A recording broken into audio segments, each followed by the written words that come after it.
Okay, our slated topic for today is to solve for problems falling under the category of resolution of forces and then that of moment of force.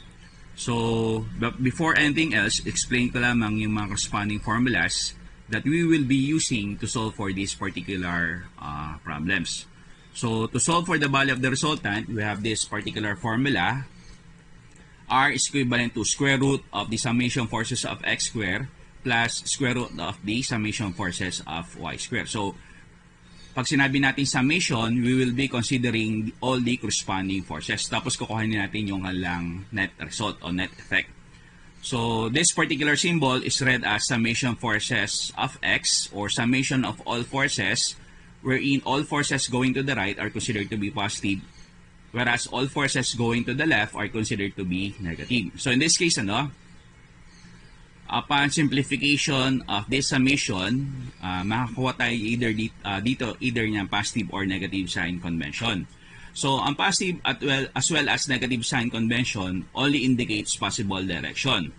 So, in this case, supposedly, kung gusto nyo kuhanin yung value na angle, which is theta of x or theta of y, or supposedly gusto nyo kuhanin yung value mismo ng resultant itself, di-disregard nyo na yung kanyang negative sign convention. So, palagi itong ginagamit is yung kanyang positive sign convention. So, ito naman is read as summation forces of y or summation of all vertical forces.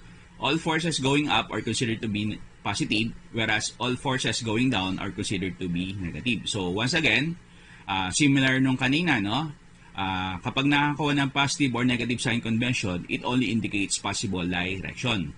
So, meaning, kung gusto nyo uling kuhanin yung tinutuan nating angle, which is theta of x or theta of y, as well as yung value ng corresponding resultant, kinakailangan nyo ng disregard yung kanyang negative sign convention. So, palaging positive value ang kanyang gagamitin.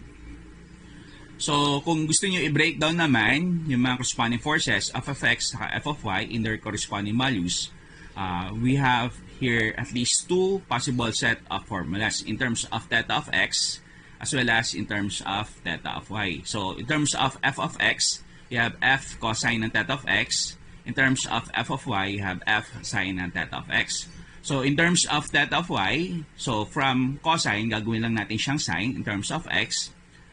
Pagka naman in terms of y, from sine, gagawin natin siyang cosine. So, yung theta of x is actually read as angle respect do sa horizontal, and then theta of y is actually read as angle respect sa vertical. So, para wala masyadong confusion, ang payo ko sa inyo is to consider only one particular set of formulas. So, kung theta of x, kung theta of y, theta of y. So, yung typical formula na ginagamit normally is in terms of theta of x. Now, in this case, supposedly, yung force na given natin is not inclined, rather vertical or kaya horizontal. So, let's say, for example, in this case, ang force natin is actually vertical. So, in this case, kung susukatin natin angle with respect to sa horizontal, ang theta of x natin is actually equivalent to 90 degrees. So, in this case, ang f natin dito, hindi na natin kinakailangan i-label as f of y. Kasi nga lumalabas, ang f is equivalent to f of y, as in, f of y is equivalent to f sine ng 90 degrees. So, ang sine ng 90 degrees is equivalent to 1. So, meaning to say, ang value na f of y is equivalent to f.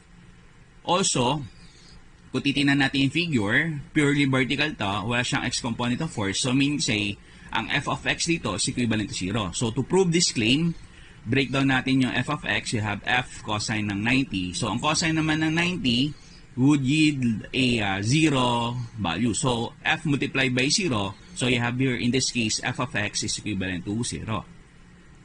So, moving to the right, lumalabas naman dito, ang force natin dito is no longer found to be vertical, rather found to be horizontal.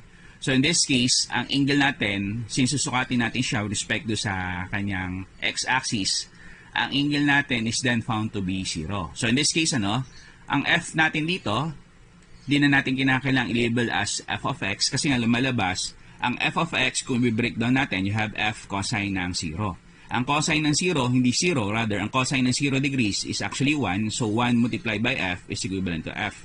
So, in this case, lumalabas, ang value ng f of x is equivalent to f.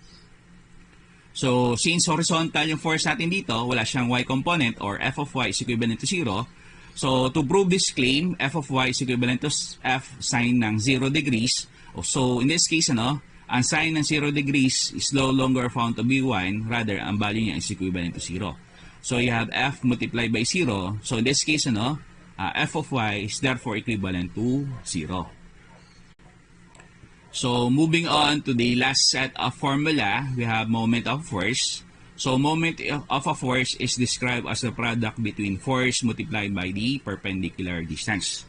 So, ito normally yung concept kung saan nagkakaroon ng kalituhan or problems yung estudyante. So, nalilito sila in terms of affixing the proper sign convention.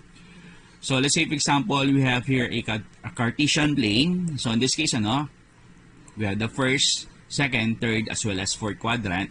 So, kung ang force natin dito, na nandito sa may first quadrant, is going to the left, pag nag-rotate tayo in a clockwise direction, ang sign convention nito is actually negative.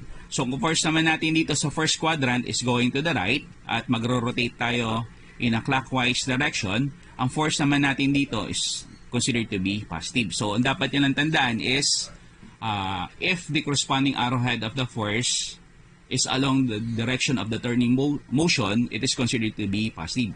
However, the same example, ang direction ng arrowhead of a force is opposite the direction of the turning motion, it is labeled as negative. So, tingnan natin dito, So, sa fourth quadrant, we have a force that is going to the left. So, magro-rotate tayo in a clockwise direction. So, yung corresponding sign convention naman niya dito is considered to be positive.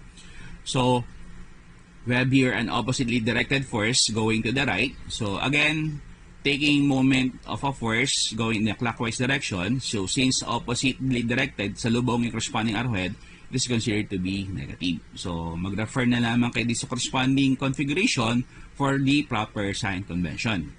So ito naman, we have here what? A Cartesian plane that is actually acted upon by vertical forces in the first, second, third, as well as fourth quadrant. So, start tayo dito. First quadrant, supposedly, we have a vertical downward component of force. So, mag-take tayo ng moment dito, go in the clockwise direction. So, since yung arrowhead direction natin is along the sa turning motion, it is labeled as positive. So, lipat tayo sa fourth quadrant. So, again, since ang turning motion natin dito is actually along the sa direction ng yung direction ng arrowhead ng pinaka-force natin is along do sa direction ng turning motion natin.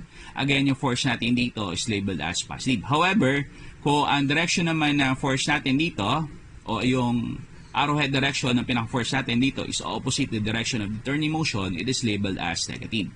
So, ito, negative. Ito naman is also negative sa kabilang side. Ito is negative sa kabilang side. Ito is also negative.